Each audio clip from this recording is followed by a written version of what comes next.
Bonsoir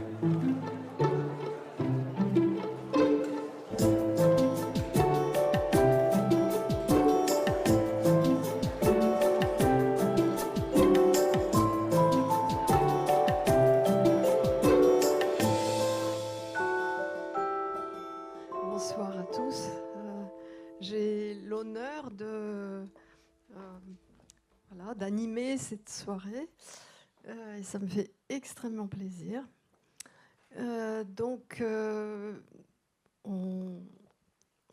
On se réunit autour du livre Sous terre qui vient de paraître. Et donc on est 4 pour en discuter. D'abord l'auteur des photographies, Antoine Le Charny, qui est photographe et plasticien, jeune artiste, mais déjà très remarqué et récompensé par plusieurs distinctions en France et à l'étranger. Et Antoine, tu as déjà exposé au Palais de Tokyo. Voilà, donc le deuxième auteur, ou le premier, je ne sais pas comment dire, c'est Annette Becker. Alors, Annette n'a pas besoin qu'on la présente, mais je rappelle simplement qu'elle est historienne, professeure émérite à l'Université Paris-Nanterre, qu'elle est l'une des fondatrices de l'historial de la Grande Guerre de Péronne, ainsi que du parcours historique de Mémorial de la Shoah, ici. Et donc, Annette, on reviendra bien sûr sur ton parcours d'historienne, parce qu'on te connaît bien sûr comme historienne de la Première Guerre mondiale, mais aussi de la Seconde Guerre mondiale, et on te voit élargir progressivement tes zones d'intérêt, tes centres d'intérêt. Et donc, ça fait un moment que tu t'intéresses aussi à l'art et à la dimension visuelle de la mémoire des guerres et des violences génocidaires. Donc, je pense que ce n'est pas un hasard si on te retrouve comme co-autrice de ce livre, mais on va bien sûr en discuter. Et puis, avec nous, Marine Karmitz, qui n'a pas besoin non plus d'être présentée. Auteur de films, producteur, fondateur de MK2 et collectionneur de photographies qui donc a entre autres dans sa collection des œuvres d'Antoine Le Charny et voilà, qui pourra donc nous parler aussi de ces photographies. Ce texte, et nous aurions pu aussi avoir ici avec nous l'éditeur, parce que c'est une conception du livre tout à fait particulière qui met en dialogue un artiste et en l'occurrence une historienne, mais ça pourrait être un spécialiste d'une autre question de sciences humaines. Donc c'est une démarche très originale sur laquelle nous reviendrons. Et voilà, même si l'éditeur est peut-être dans la salle, même s'il ne participe pas à notre discussion directement, il est présent dans les questions qu'on va se poser. Et parmi ces questions, donc c'est un objet tout à fait extraordinaire que ce livre. Et peut-être avant d'entrer dans le vif du sujet, la première question que j'ai envie de vous poser à tous les trois concerne le titre, Sous terre. Car Sous terre, bon, quand on l'entend, et il est vrai que ces derniers temps, il y a eu 2 films dans lesquels il était question de terre. Le film d'Ania Szczepanska, Sous la terre, et le film d'Arnaud Sauli, Et la terre s'ouvrit pour la dernière fois. Et dans ces deux films, il était question d'archéologie. Et quand on dit sous terre, on pense à une démarche archéologique. Et donc j'ai envie de vous demander, est-ce que pour vous ça évoque aussi, c'est l'idée de creuser, d'aller plus au fond. Voilà, est-ce que vous reconnaissez dans quelque chose qui pourrait être comme une démarche archéologique, alors que voilà, vous êtes toi photographe et toi historienne. Euh, d'abord, comment vous avez décidé, comment vous avez trouvé ce titre? Est-ce que vous en avez discuté? Est-ce que cette question était présente? Comment on va sous terre avec de la photographie et un texte historiographique? Merci Louba pour cette présentation. Bonsoir à tous, merci d'être là, je suis très heureux. Annette, est-ce que toi tu veux rebondir en premier sur cette question-là ou... Je préférerais pas. Bonsoir à toutes et à tous, puisque c'est toi qui l'as choisi ce texte. Et donc, j'ai des choses à dire dessus, mais c'était ton choix. Oui, alors, sous terre, ça s'est imposé assez rapidement, pas tant par volonté de signifier une quelconque approche archéologique, c'était pas vraiment mon intention. C'était plus, je pense, pour évoquer, quand je me suis rendu sur les différents sites concernés par les massacres, par les fusillades massives des Juifs en Europe de l'Est et dans les pays baltes, donc de la mer Baltique à la mer Noire. C'était plus pour évoquer l'absence de traces, l'absence souvent de mémorialisation, et donc dire que ce qui a fait l'histoire, est-ce qu'on pourrait encore voir comme traces de vie et de mort des Juifs avant la Seconde Guerre mondiale, se trouve sous terre. Il se trouve par ailleurs que quand j'en avais parlé avec Marine Kermitz la première fois, sous terre, c'est l'homonyme d'un peintre qu'on aime tous les deux particulièrement, Louis Souter, tous les trois, bah, génial.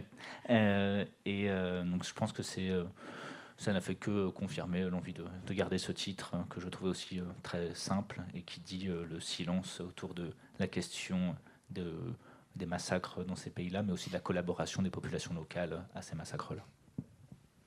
Alors moi, le titre m'allait très bien. On reviendra peut-être plus tard sur la genèse du travail, mais en tout cas, quand Antoine m'a demandé de travailler à ce livre avec lui, quand j'ai pensé juif d'Union soviétique, j'ai pensé immédiatement évidemment à Grossman. Et à Grossman en particulier, arrivant à Treblinka. Et sa description de Treblinka, que je reprends un peu dans le livre, eh bien, c'est sous terre que ça se passe, ou plus exactement, parce qu'il arrive à Treblinka à un moment où, à ras de terre, il y a des choses qui remontent. Et tout ce qui remonte, il en fait un article qui deviendra ensuite partie du livre noir, mais il en fait avant tout la survie, justement. Et la survie vient de sous terre. Et donc, j'ai bien aimé le titre parce que c'était une façon de redonner vie, alors qu'on sait très bien que c'est fini à tout jamais. Mais le titre nous dit « il y a eu vie ». Et c'est pour ça que j'ai aimé ce titre. Oui, j'aime beaucoup ce titre aussi, et je trouve qu'il est très évocateur. Il y a plusieurs strates sous terre, et puis il y a cette idée de recouvrement, mais aussi de remontée. Antoine ? Je crois que dans l'extrait dont tu parles, Annette, il est question que la Terre ne souhaite pas être complice de ce qui s'est passé et rejette toutes les traces des tueries. Oui, absolument. La Terre refuse d'être une tombe. Elle veut qu'on puisse renaître de cette extermination.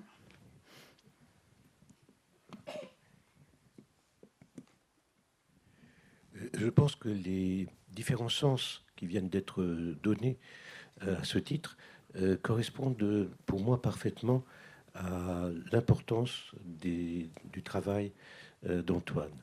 Ce qui est passionnant pour moi dans ce travail, c'est justement la possibilité d'y amener soi-même, nous, spectateurs, notre propre interprétation, nos propres signifiants par rapport à ces photos. C'est-à-dire de ne pas dicter un mode d'emploi ou de nous dire, voilà, c'est ça, ça ou ça.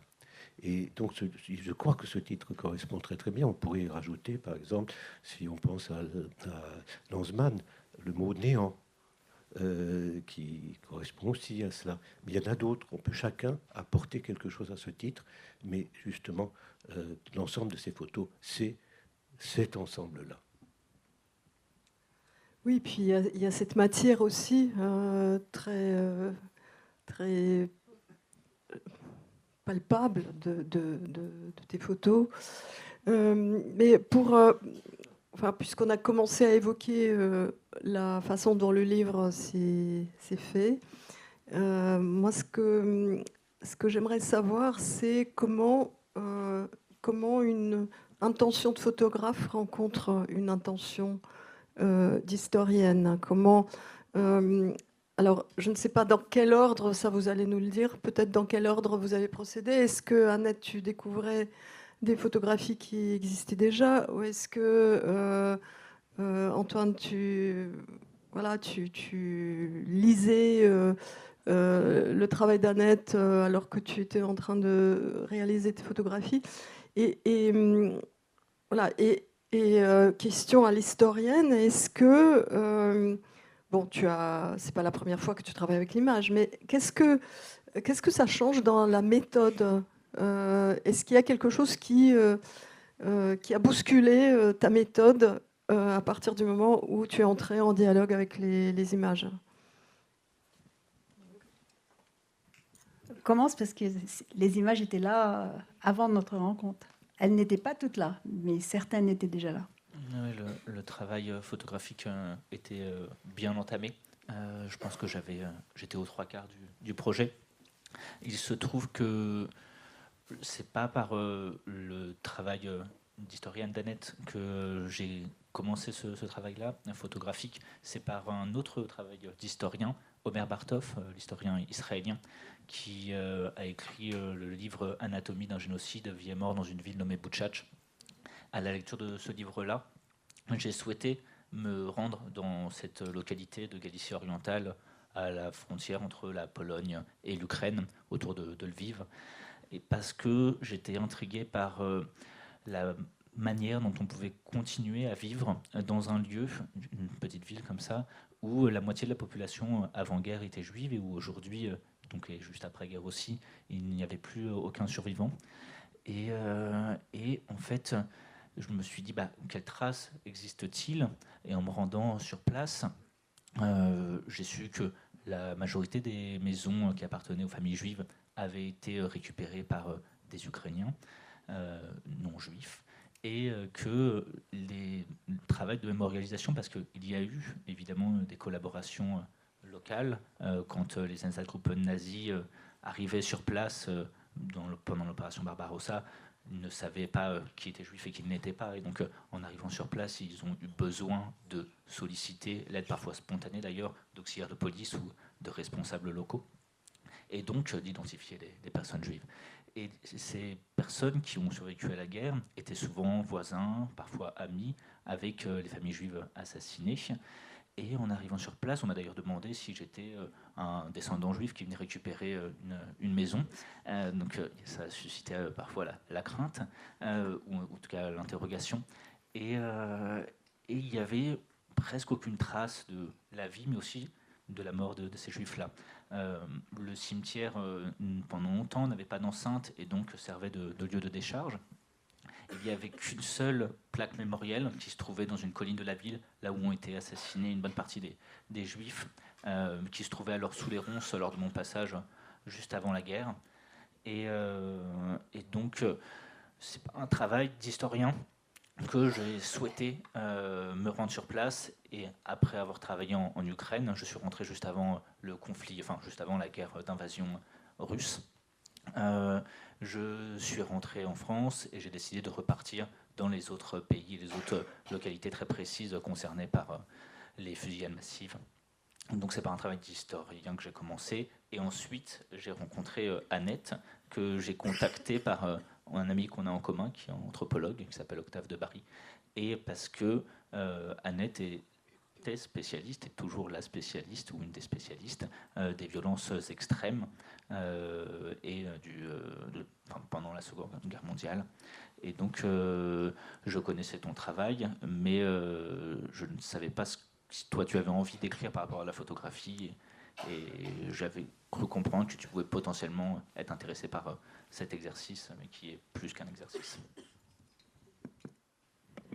Oui, pour ma part, quand Octave de Barry donc, m'a parlé de ton travail, j'étais tout de suite très, très intéressée parce que justement, tu avais une démarche d'historien.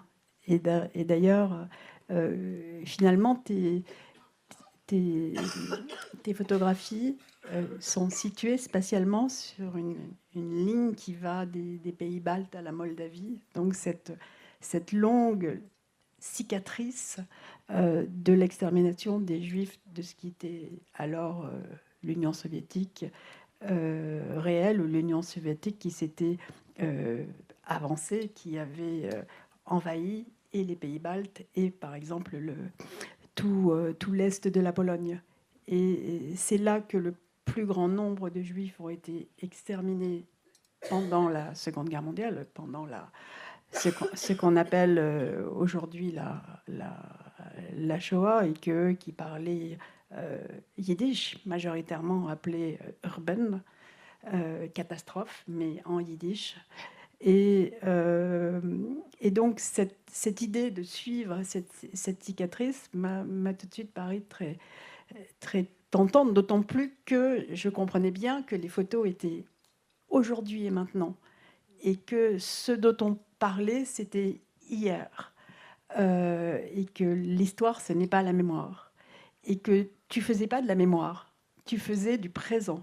Et c'est ça qui m'a beaucoup intéressée. Donc j'ai tout de suite dit à Octave, oui, rencontrons-nous. Et j'ai vu certaines des premières photos, et j'ai été incroyablement séduite par le côté historique. Qu'est-ce que j'appelle le côté historique? C'est que sur cette cicatrice, aujourd'hui, eh bien, les traces de ce massacre gigantesque, on pense peut-être à peu près à 2 800 000 Juifs qui ont été assassinés là, soit directement dans les fusillades massives, soit dans les différents camps qui se trouvent justement sur cette cicatrice, et qui ne sont pas des camps, qui sont uniquement des sites d'extermination comme Sobibor ou Treblinka dont je parlais tout à l'heure. Et donc, ce nombre de gens qui vivaient depuis des siècles et des siècles à cet endroit-là sont morts sur leur lieu de vie. Et toi, avec tes photographies, on ne les a pas déplacés. Ce n'est pas une déportation massive comme celle des Juifs français ou des Juifs belges ou des Juifs grecs. Ils sont morts à l'endroit où ils avaient vécu, ou très peu de kilomètres de l'endroit où ils avaient vécu. Et toi, tes photographies, tes images, tes yeux, ton cerveau retournent à cet endroit-là et nous disent, eh bien là, il y a une stèle, celle que tu as choisie pour la couverture, que je trouve absolument extraordinaire. Il y a peut-être quelques mots d'hébreu, donc on est bien en territoire juif. Mais l'essentiel des photos ne montre que de la neige mouillée, de la neige sale, montre un chien qui passe, montre un autobus qui passe et une personne qui vit et qui regarde par la fenêtre de cet autobus. Mais elle est précisément à l'endroit où il y a eu un massacre. Et l'espèce de contraste entre la réalité historique que tu connais si bien, mais que tu ne peux pas voir, et le récit que tu me demandais de faire, c'est-à-dire de redonner vie aux êtres humains et redonner paradoxalement vie à leur mort, tes photos me le permettaient. Et j'ai compris très vite que ça ne serait pas ce que j'avais fait quelquefois, des descriptions d'œuvres d'art ou de photographies, que c'était un double récit. Il y avait et que ce récit n'aurait pas existé si tes photos n'avaient pas été là. Mais en même temps, je ne décris pas tes photos. Non, c'est ça qui est frappant. C'est pas une description des photos. C'est vraiment un dialogue, mais un dialogue qui se passe qui contourne aussi, qui est parfois indirect. Et ce sont bien deux récits qui se croisent. Et quand tu as parlé de ton désir d'aller vers ces lieux qui a été provoqué par le livre d'Omer Bartov, moi j'ai pensé effectivement que, en fait, quand on regarde tes photos, on se dit c'est des lieux dont les noms nous sommes familiers comme des noms de lieux d'extermination. J'ai pensé à cette formule de Lanzmann quand il découvre que Treblinka est un village. Et il dit comment ce village ose-t-il exister. Et c'est un peu ce qu'on se demande en regardant les photos, comment ces lieux osent-ils exister. Et ce que tu nous montres, c'est précisément comment ils osent exister. C'est-à-dire ces interstices. Et donc, voilà, toujours sur votre collaboration, parce que c'est quand même le grand mérite de ce livre, c'est d'avoir permis justement, et de cette collection, d'avoir permis que vos deux récits se croisent. Et alors, vous avez chacun à sa manière un rapport très fort à la question de la disparition, à la question de l'absence. Et vous venez d'évoquer ces traces qui se trouvent toujours là, mais qui se trouvent seulement si on veut les voir. Hein, c'est-à-dire que ces traces exigent un chercheur de traces. Et bon, et c'est, on construit pas la trace de la même façon quand on est photographe, quand on est historienne. Donc voilà, est-ce que vous pouvez nous parler de vos recherches et vos créations de traces, parce que vous les créez aussi. Alors, ce que tu disais était vrai. Aujourd'hui, il est difficile de trouver des traces de la vie et de la mort des Juifs dans ces zones-là. Beaucoup de traces de la mort ont été déjà récoltées et sont archivées. Donc, in situ, on n'en voit presque plus. Néanmoins, quand j'étais présent dans ces lieux, ce que je voyais était contaminé par les connaissances historiques que j'avais pu accumuler.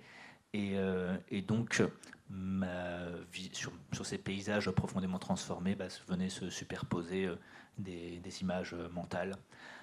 Pour autant, j'ai essayé, moi, de ne pas me comporter ni en enquêteur, ni en historien. J'étais photographe et je voulais témoigner d'une expérience et la mémoire de ces lieux que j'ai voulu créer, transmettre. Je l'assume comme étant très éminemment subjective et fragmentaire, voire lacunaire. Mais donc, cette disparition-là, sur place, c'est pas non plus un concept qui est purement théorique. C'est aussi des actes à l'œuvre. Donc, c'est des personnes qui ont soit reconstruit, soit détruit, soit replanté, soit démolis, soit passés sous silence les lieux, les fosses où ont été enterrés. Donc, ce sont des actes sciemment commis, cherchant à effacer ces traces-là et donc à effacer cette histoire. Donc parfois ça s'est fait de manière non délibérée, c'est-à-dire parfois on a construit des cinémas à l'emplacement des synagogues, on savait même, peut-être que les personnes qui étaient là ne savaient même pas qu'il s'agissait de synagogues, mais là c'est un cas qui est un peu particulier, c'est difficile de l'ignorer. Mais cette disparition, elle est palpable, mais elle est beaucoup palpable par rapport à ce qu'on sait. Les lieux tels qu'ils le sont aujourd'hui ne nous disent pas grand-chose. C'est pour ça que je me renseignais à chaque fois avant d'aller sur place pour savoir ce à quoi j'allais avoir affaire. Oui, et j'ai fait la même chose dans les archives pour ma part. Alors, non pas dans les archives directes, d'ailleurs, je ne sais pas le russe, et Luba a eu la gentillesse de tout relire pour voir qu'il n'y avait pas de faute dans mes citations. Mais dans les travaux qui ont été faits à l'époque, qui sont traduits soit en français, soit en anglais, soit en allemand, qui sont des langues que je peux lire. Et pour moi, je suis partie des photos pour essayer de trouver dans les archives une description. Je pense par exemple aux photographies au bord de la mer, donc dans les États baltes, et aux massacres qui ont eu lieu dans les dunes, dans les ports, à côté des énormes citernes qui se trouvent dans tous les ports, que l'on pouvait distinguer ou pas sur les photos.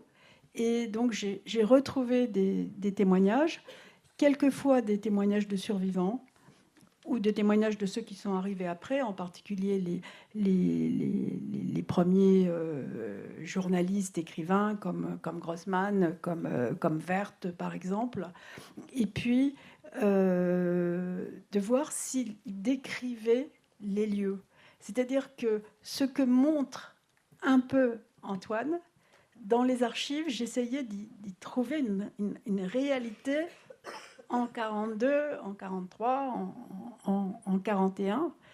Et je l'ai trouvé souvent. Et j'ai été très, très étonnée de voir que tant de gens avaient fait attention à ça, avaient dit il y avait là la citerne dans le port. Je me rappelle de cet entretien. Alors évidemment, les procès d'après-guerre sont extrêmement utiles parce qu'ils sont tôt.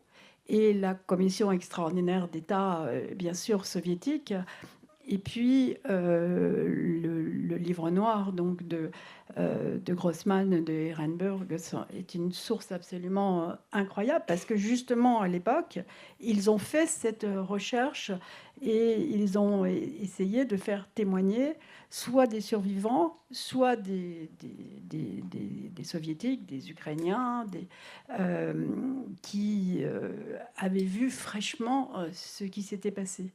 Et j'ai essayé autant que possible, sans suivre les photos, mais en suivant toujours cette immense cicatrice, de redonner du temps et de l'espace qui était celui où ça s'était passé.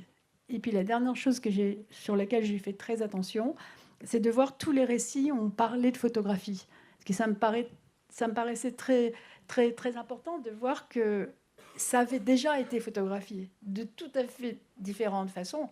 Et ça a été photographié massivement par les soldats allemands. Et j'avais appris ça il y a très longtemps. Moi, j'avais lu le premier livre de Bartov sur l'armée allemande, où il montrait bien que les soldats passaient leur temps, les soldats de la Wehrmacht. Hein. Il ne s'agit pas ici de SS ou d'Einsatzgruppen. Hein. Il s'agit de soldats ordinaires de la Wehrmacht qui écrivaient à leur famille et qui leur renvoyaient des photos de massacres.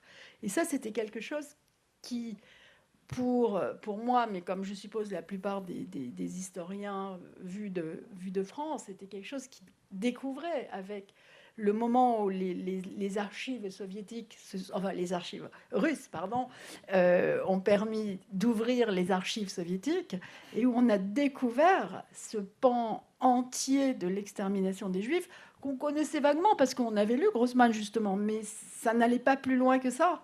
Et tout d'un coup, cette catastrophe si particulière et, j'oserais dire, peut-être encore plus atroce que ce qu'on a vécu à l'Ouest pour toutes sortes de raisons sur lesquelles je ne vais pas rentrer maintenant, nous était offerte par ces nouvelles archives et les premiers historiens. Et Omer Bartov a été un de ces premiers historiens. Et j'ai retrouvé cela, cette espèce de, si j'ose dire, de fraîcheur devant quelque chose d'incroyablement important et méconnu. Je l'ai retrouvé dans tes photographies.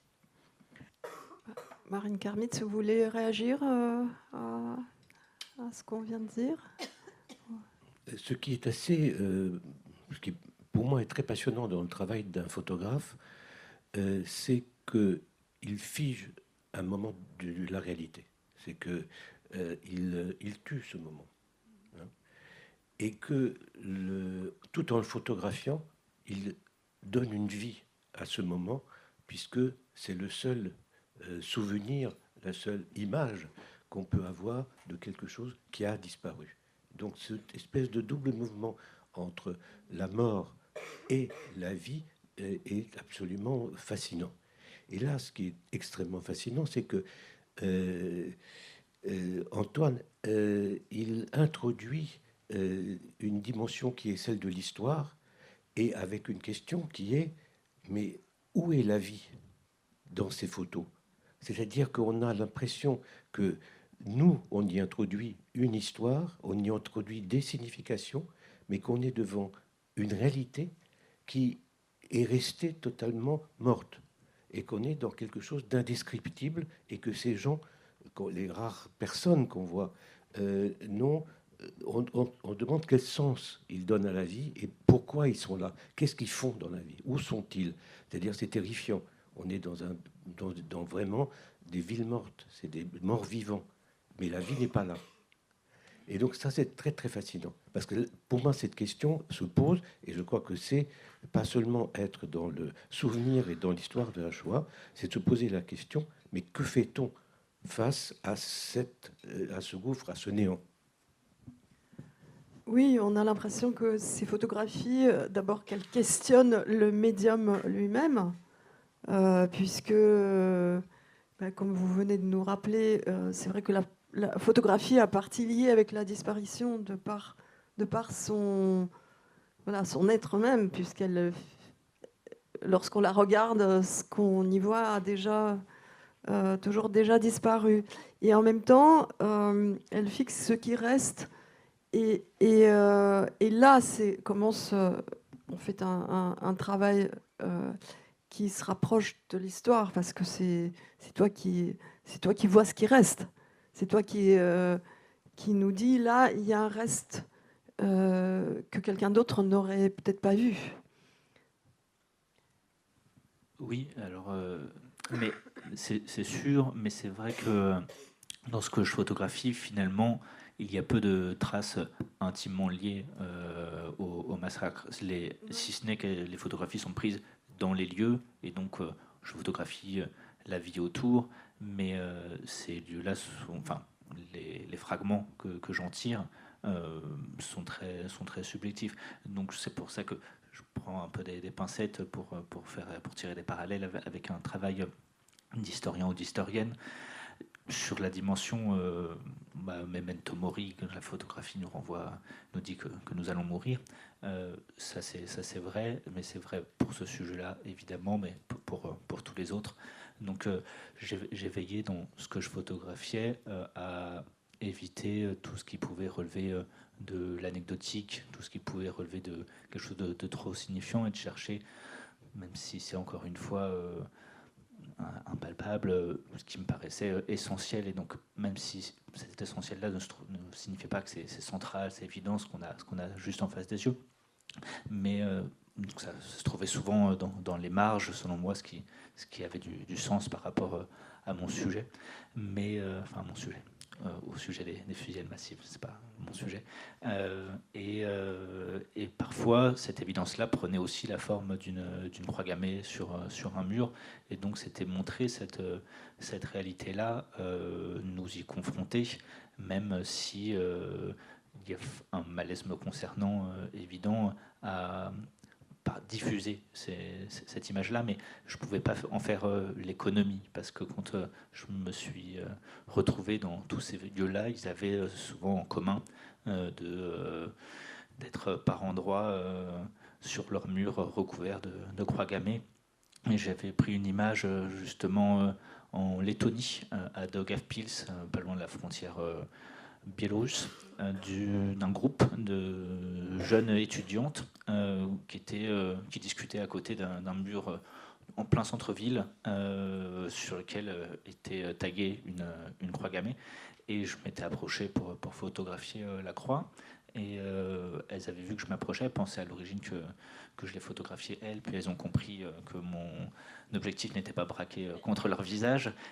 Mais en me voyant, et en voyant ensuite le mur derrière elles ont pris la pose à côté de cette croix gammée-là. C'était une expérience assez brutale, d'autant plus que je revenais, et donc prenant la pause avec un pouce levé, que je revenais d'un site où j'avais été rendu avec mon cousin qui m'accompagnait sur ce projet-là, et comme sur de nombreux autres projets photographiques, et qui avait été extrêmement difficile à trouver. Il fallait vraiment savoir qu'il se trouvait là pour le découvrir, parce que en fait j'avais vu un point GPS sur une carte, et donc en suivant un chemin, en se frayant un chemin dans une forêt enneigée, on était tombé un peu par hasard sur le mémorial juif où avaient été enterrés des milliers de juifs de la ville et de la région. Et en fait, on n'était pas arrivé par le bon chemin. On avait vraiment eu de la chance, parce que il se trouve que ce mémorial était accessible par un petit sentier, même pas par une route principale. Et donc, pour rejoindre la grande route, on est passé par un cimetière d'animaux, donc de chiens et de chats. Et après ce cimetière d'animaux, on est tombé sur le monument aux morts de la nation, et c'est là que se trouvait le parking. Mais donc ça montrait vraiment que l'histoire des massacres juifs et des juifs en Lettonie était après la patrie et les chiens. C'est bizarre parce que j'ai eu un peu le même genre d'expérience à Riga, où j'étais venue pour faire des conférences sur la Première Guerre mondiale. Et quand j'ai demandé à mes hôtes, absolument charmants, d'aller visiter les sites d'extermination tout autour de Riga, c'est pas ce qui manque. Ils ont été très très surpris. Ils m'ont dit: mais vous n'êtes pas spécialiste de ça, vous voulez pas que je... Et ils étaient prêts à m'emmener sur des champs de bataille très loin, mais pas là. Puis finalement, ils sont pas venus avec moi, mais ils m'ont mise dans un taxi, et je suis arrivée sur les lieux, qui est un immense parc avec des pierres. Et la première chose que j'ai vue, et c'est une des premières choses que j'ai vues sur tes photographies, et c'est peut-être pour ça que j'ai dit oui tout de suite, c'est comme c'est un endroit de massacre, mais c'est très beau. Et les gens viennent faire pisser leurs chiens, y compris sur les pierres qui ne sont pas des tombes, hein, mais qui sont placées à l'endroit. Et ça m'avait vraiment heurté de façon incroyable. Et puis, il y a plusieurs de tes photos, elles ne sont pas forcément toutes reprises dans le livre, mais où il y avait des chiens comme ça, ces chiens qui sont... Et là, tu reparles de ces cimetières de chiens, il y a quelque chose là-dedans. Et ce que je voulais ajouter aussi, c'est que toi, tu avais commencé le projet avant l'invasion de l'Ukraine par la Russie d'aujourd'hui, mais moi non. Quand j'ai eu quand tu m'as proposé d'écrire, ben, j'écrivais sur le temps de la Seconde Guerre mondiale, avec tes photos d'aujourd'hui, et avec comme fond ce retournement invraisemblable de l'histoire, parce qu'on sait bien qu'il y a la réalité de la participation d'une partie des Ukrainiens, bien sûr, à l'extermination des Juifs. Et je pense que le plus beau texte de Grossman, c'est celui en Ukraine, il n'y a plus de Juifs, que je cite longuement et que je vous conseille à tous de lire, qui est vraiment un des plus beaux textes sur la Shoah que je connaisse.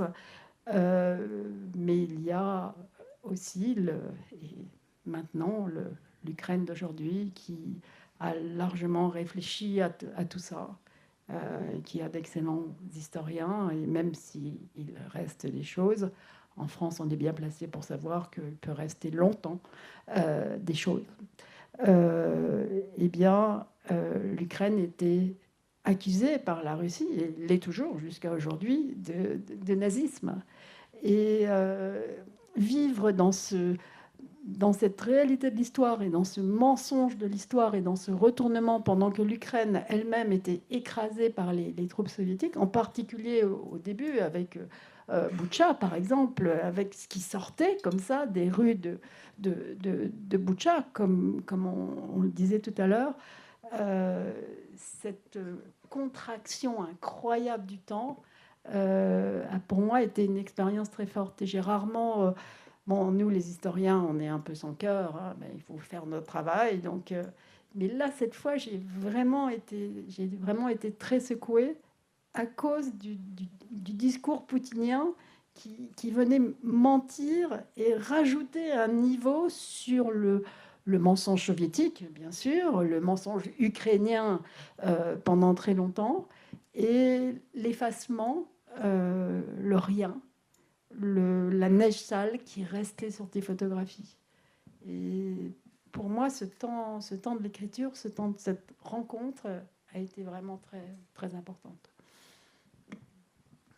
Mais Annette, tu as répondu à la question que j'allais poser, justement sur ce que l'invasion de l'Ukraine a changé dans votre regard sur ces territoires. Et Antoine, qu'est-ce que tu en dis ?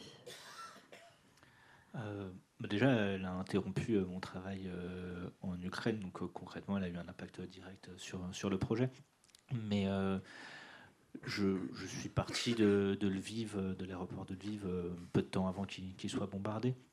Je tenais pas, moi, à retourner dans le pays alors qu'il était en guerre et que les habitants avaient d'autres préoccupations, même si, par ailleurs... un photographe qui s'appelle Antoine D'Agata l'a fait, lui, à Boutcha, pardon, avec Jonathan Little, dans le livre Un endroit inconvénient. Moi, je ne tenais pas... Enfin, disons que j'avais trop de contradictions en moi avec lesquelles je n'avais pas fait le clair pour pouvoir retourner sur ces lieux. Je préfère... m'y rendre une fois qu'il y a un calme relatif qui s'est imposé, d'avoir une forme de recul pour pouvoir photographier sur ce sujet-là, et c'était plus directement mon sujet non plus.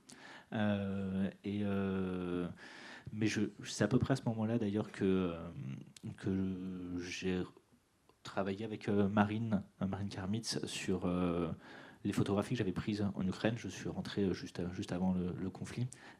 Et Marine, à ce moment-là, m'avait dit que, à partir des photographies que j'avais prises, et d'ailleurs qu'on avait mis en forme ensemble, que c'était un moment un peu charnière pour l'Ukraine, qui était en train de se constituer comme un peuple par l'opposition qu'elle présentait aux forces russes, et qu'il était important pour ce pays de commencer à regarder son histoire en face pour justement se construire sur des bases solides. Après, je ne sais pas si je déforme un petit peu votre propos, mais je vous laisse.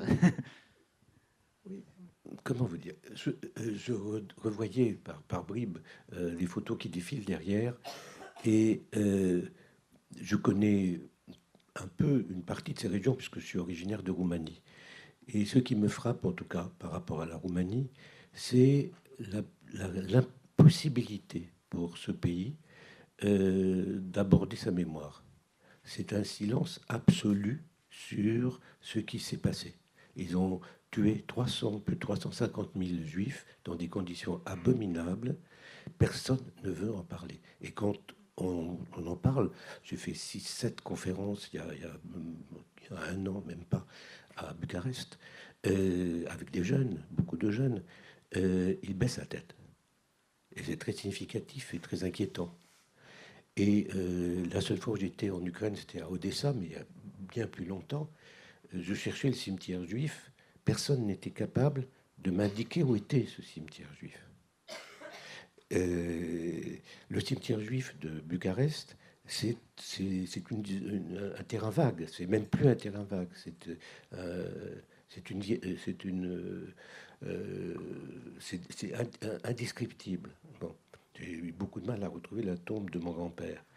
Donc, c'est ça qui m'inquiète énormément. Et ça, je pense que c'est parfaitement... ça ressort de ces photos. C'est la question qu'on peut se poser. Mais que peut-on faire? Où va-t-on? Qu'est-ce qu'on fait? Ces photos sont des photos de mémoire, nous provoquent chez nous un questionnement.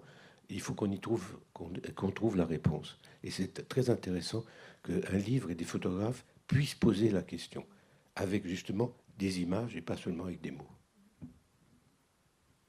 Oui, tout à fait. Peut-être, enfin, le temps passe très vite, mais on a encore une petite dizaine de minutes avant de passer la parole à la salle. Et je voulais revenir sur la géographie, sur ces lieux d'Europe centrale, des pays baltes, toutes ces terres de sang, comme les a appelées Timothy Schneider. Et en fait, ce qui caractérise l'extermination dans ces contrées, c'est qu'elle s'est déroulée devant témoins. C'est ce que tu nous racontais tout à l'heure, Annette, et tu consacres plusieurs pages à la question de la photographie. Qui photographiait quoi? Et donc, je pense que c'est pour ça aussi que ces massacres-là ont eu tant de mal à devenir, à s'ancrer dans nos savoirs. C'est la centralité des centres de mise à mort qui a pris le dessus, notamment parce que la Shoah a été construite comme un événement sans témoin par Claude Lanzmann, et que ça n'entrait pas, tout ce qui se passait dans ces contrées n'entrait pas dans ce paradigme. Donc il y a eu il a fallu se dire, mais non, la Shoah n'est pas un événement sans témoin. C'est une sorte de régression, enfin de transgression. C'était pas évident de se dire ça. On s'est habitué à cette façon de voir. Et alors quand on dit témoin, il y avait effectivement les criminels eux-mêmes qui filmaient, qui photographiaient, les touristes. Et qu'est-ce que c'est pour un photographe de revenir dans ces lieux où des massacres ont été photographiés, où des témoins ont assisté à ce qui se passait, et revenir dans ce contexte de l'effacement? Voilà, question à toutes les deux. Je voudrais dire que l'historien dont je me suis sentie la plus proche, pour ma part, c'est moins Omar que Jan Gross. Je trouve que la façon dont Jan Gross a reconstitué le tissu social de la Pologne qu'il étudie, avec son concept de voisin en particulier, c'est quelque chose qui était très très présent pour moi. Essayer de comprendre comment on peut être là juste à côté. Alors c'est vrai que quand on travaille sur Auschwitz-Birkenau, on peut faire ce travail aussi, parce que bon, il y a les habitants d'Oswiecim, il y a l'odeur invraisemblable qui est sans arrêt sur eux, mais en même temps, il y a les barbelés, il y a difficile. Alors que là, ça se passe vraiment en public. Et il y a des tas de photographies et des films aussi qui montrent ça. Il y a quelques années, il y avait eu ici, au Mémorial, une exposition passionnante sur les films soviétiques, y compris des films du temps de l'extermination, pris plus ou moins en fraude, où l'on voyait les populations civiles d'un village biélorusse qui regardaient les Juifs en train de passer et d'aller vers la fosse, qu'on voyait aussi dans le film. Et pourquoi ils regardaient tant? C'est qu'ils attendaient le partage. Et ils attendaient de récupérer un manteau. Il faut voir des gens très pauvres aussi, hein, Et donc, s'il y a quelque chose à récupérer, tant mieux. Il y a un roman que je cite, mais désolée, je ne trouve plus le nom, là, qui a été écrit récemment par un letton. Et il raconte, alors c'est une fiction, mais il part d'une certaine réalité. Il raconte l'histoire d'un photographe professionnel que les nazis trouvent et utilisent. Lui font un chantage terrible pour qu'il prenne des photos. Et il lui dit toujours plus près, toujours plus près. Et voilà l'idée que représenter au plus près possible l'horreur, c'est quelque chose qui fait partie du crime. Et donc là, toi, tu te trouves à parler de ce crime, à le représenter sans le représenter, et en t'approchant aussi au plus près, parce que tes photos sont pratiquement toujours des gros plans. Hein. Et ça, je trouve que c'est très fort, parce que c'est exactement faire la... Comment dire poser la contradiction absolue entre vouloir voir quand ce qu'on voit est absolument insupportable et impossible à voir. Et c'est ça que tu nous donnes.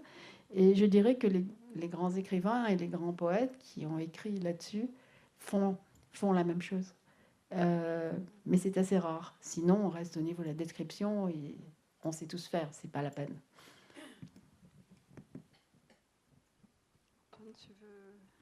Oui. Concernant les traces et l'absence de traces, en tant que photographe, il faut évidemment composer avec cette absence-là et recomposer soit en creux, soit photographier ailleurs, justement. Mais j'y ai été confronté physiquement à plusieurs reprises. Quand j'étais en Pologne, c'était une des rares fois où j'y suis allé à un autre moment que l'hiver, c'était en juin. J'étais à Ostrobazowiecka, qui est une ville pas loin au nord-est de Varsovie. Et je cherchais un ancien cimetière juif qui devait se trouver quelque part dans la ville. Et j'avais du mal à remettre la main et les yeux dessus. Et donc je demande aux gens qui habitaient là. Et on me dit, bon, c'est par là. Et je finis par atterrir dans un terrain vague où sont en construction des maisons d'un lotissement. Et je vois une pinède un peu seule. Et je demande à une personne qui me dit, ah oui, je vous accompagne, qui était un peu éméché. Donc on zigzague comme ça entre les pins. Et elle me dit, c'est par là, moi je vous laisse continuer parce que je ne sais pas bien où c'est. Donc voilà, je poursuis mon chemin. Et je tombe sur une étendue de sable et avec des bouts de pierre qui dépassaient par endroits. Et donc je déblaye avec ma main en me penchant. Et je me retrouve face à des matseva progressivement ensablés. Et j'en déblaye une, puis une autre, et il y en avait tout autour de moi. Et donc cette expérience de voir physiquement les traces s'évanouir, je l'ai retrouvé. Il n'y avait pas besoin de neige pour ça, pas besoin de neige sale. Et mais c'est ce rapport à cet effacement des traces. Quand j'étais à côté de Tallinn, c'était pour le coup une étendue de neige qui était mémorialisée et où avait été massacrée la population juive locale. Et donc il y avait un sentier qui faisait comme ça le tour de l'étendue, qui ressemblait un peu, c'était des dunes, donc c'était une vallée. Et il y avait juste un arbre qui était resté comme ça au milieu, et une tache noire qui était en fait vraisemblablement la tache d'un barbecue. Donc des gens étaient venus faire un barbecue à cet endroit-là. Je suppose qu'ils ne connaissaient pas la spécificité du lieu et de son histoire. Et je m'étais retrouvé face à cette tache noire sur cette étendue blanche, et un peu désemparé. Et surtout, c'était au milieu un peu de nulle part. Et il y avait des biches qui étaient passées là, comme ça je m'étais retrouvé juste dans ce moment un peu étrange.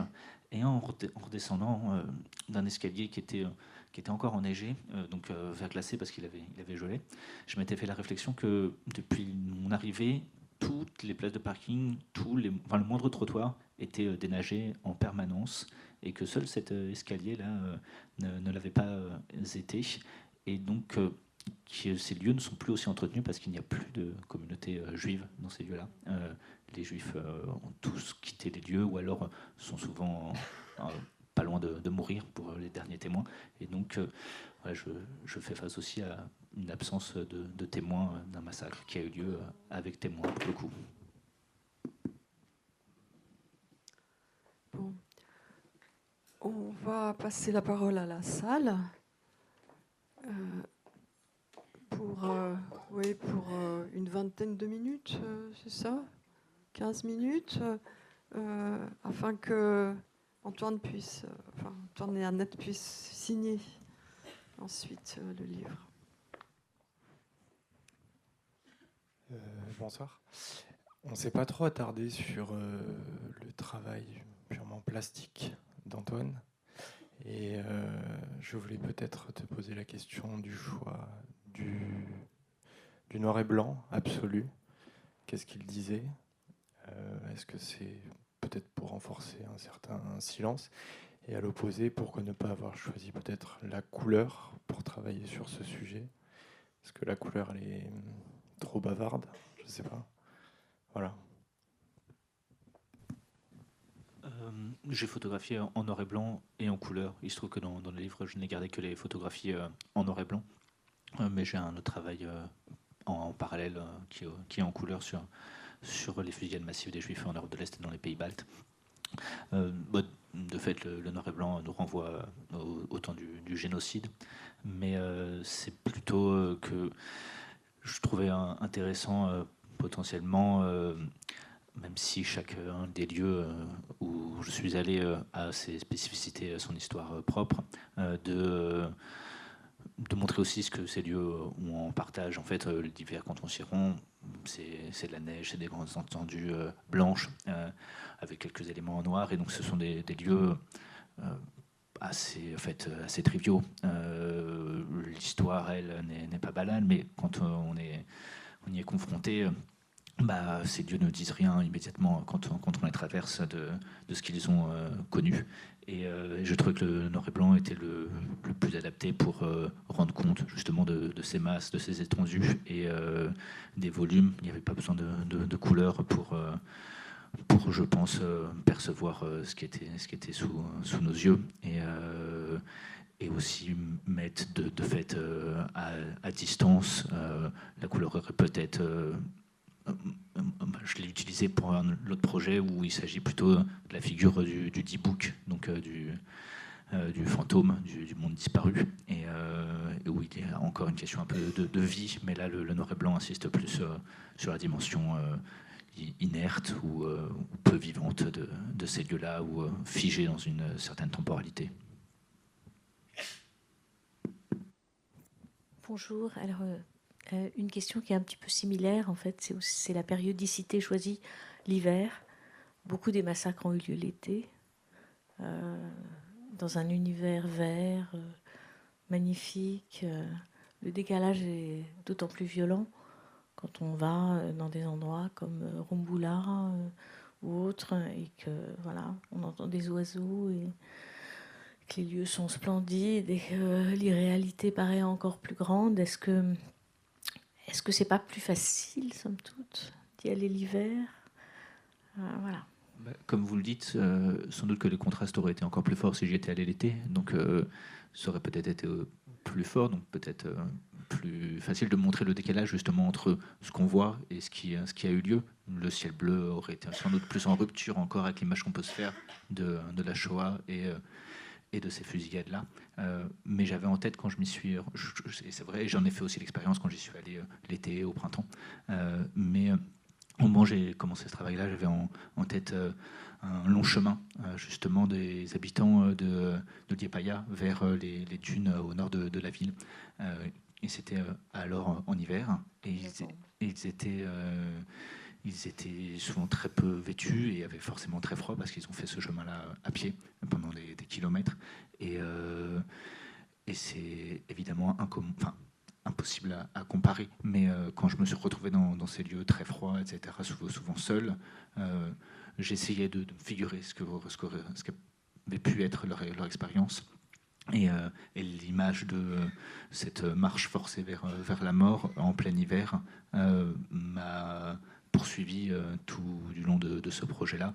Et j'ai tenu à garder plutôt cette image d'hiver et encore qui impose encore plus de distance, l'impossibilité de voir des traces qui pourraient se trouver justement sous la neige et qui renforce pour moi le sentiment de silence par rapport à la question des fusillades massives dans ces régions. Ok. C'est vrai que l'irréalité du lieu est encore plus grande l'été, je trouve. L'incapacité à se figurer ce qui a pu se passer, c'est encore plus violent, c'est encore plus perturbant. À titre personnel, pour avoir été dans différents endroits, en Lituanie, en Lettonie, à des moments différents, avec effectivement de la neige ou pas, on ne ressent pas du tout la même chose. Et c'est vrai que moi, ce que je trouve très bouleversant, c'est justement qu'on ne peut plus imaginer. Voilà.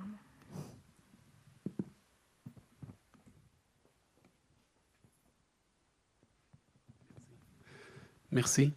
Et une question par rapport à la photographie. Et quand on fait des photos, on a vu des images assez exceptionnelles, mais aussi des images des personnes et des portraits.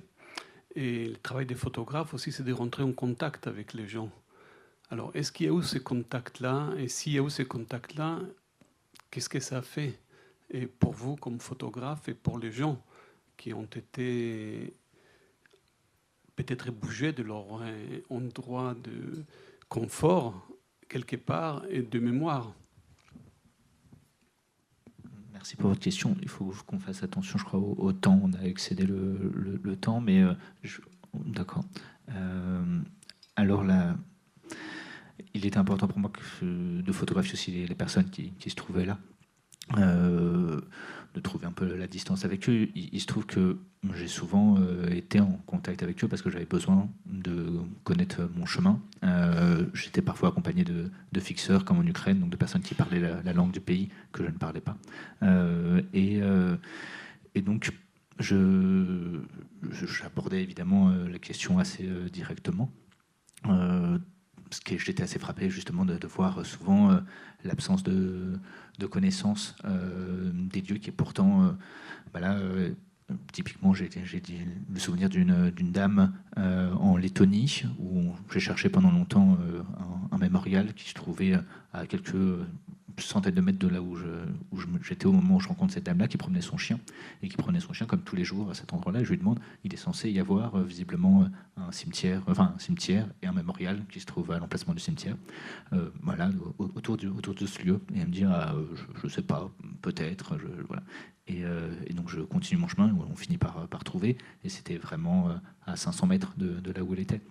Donc oui, j'ai ces rencontres-là et donc ces échanges avec ces personnes, même si c'est assez peu représentatif de la population locale, parce que c'est à chaque fois un échange, puis deux, puis trois. Mais j'ai souvent été frappé dans ces discussions que j'ai pu avoir, parfois très courtes,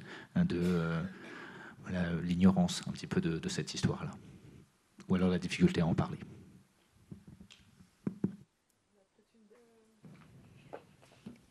Oui, je disais que rien ne vous empêche de venir poser d'autres questions aux auteurs qui vont signer leurs livres.